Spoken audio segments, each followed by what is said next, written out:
નમસ્કાર, આઝાદ મીડિયા લાઈવમાં આપનું સ્વાગત છે। ભાજપની ગૌરવ યાત્રા જસદણ પહોંચી।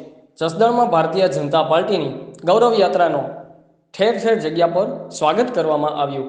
કેન્દ્રીય મંત્રી મનસુખ માંડવિયા, મહેન્દ્ર મુંજપરાવની વિશેષ ઉપસ્થિતિમાં યાત્રા જસદણ પહોંચી હતી।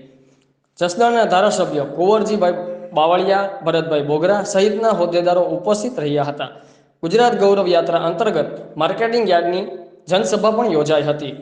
રિપોર્ટર જિગ્નેશભાઈ સિદ્ધપરા, આઝાદ મીડિયા લાઈવ, જસદણ। સહકાર ભારતીય જનતા પાર્ટીની સાથે છે। આવી યાત્રા જ્યારે આપણે ત્યાં આવી પહોંચી છે ત્યારે યાત્રાના સાથે જસદણ ખાતે આવી પહોંચી છે ત્યારે જસદણ વિસ્તારની જનતાએ જે રીતે ઉમળકાભેર યાત્રાને આવકાર આપ્યો છે, સભાની અંદર વિશાળ જનમેદની એકત્રિત થઈ છે, એ બતાવે છે કે ગુજરાતની જનતાના આશીર્વાદ એ ભારતીય જનતા પાર્ટી સાથે છે। ગુજરાતની જનતા ઈચ્છે છે કે પોતાની ભરોસાની સરકાર અત્યારે જે ચાલી રહી છે એ ભરોસાની સરકાર ફરીને ગુજરાતનું સુકાન સંભાળે।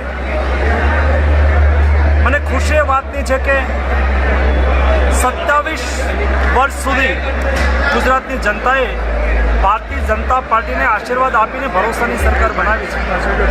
ભારતીય જનતા પાર્ટીએ ગુજરાત અને ગુજરાતીઓને ગૌરવ અપાયું છે। ઉદ્યોગ હોય, પીવાના પાણીની વ્યવસ્થા હોય, દરેક ઘરે દરેક પરિવારને ઘરનું ઘર હોય, દરેક ઘરની અંદર ગેસનો સિલિન્ડર હોય, ખેડૂતોના ધિરાણ ઉપરનું વ્યાજ 0% કરવામાં આવ્યું હોય,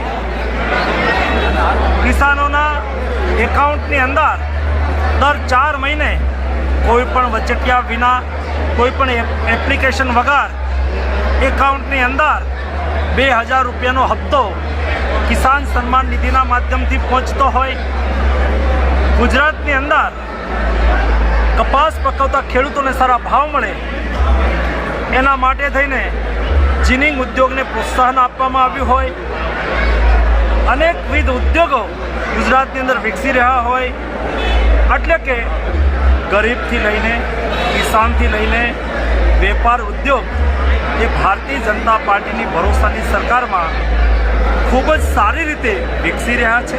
તેથી ગુજરાતની જનતાનો જુસ્સો અને ઉમંગ દેખાવે છે કે ગુજરાતની જનતા પુનઃ ભારતીય જનતા પાર્ટી પ્રત્યે વિશ્વાસ વ્યક્ત કરીને ફરી એકવાર ભરોસાની સરકાર બનાવશે।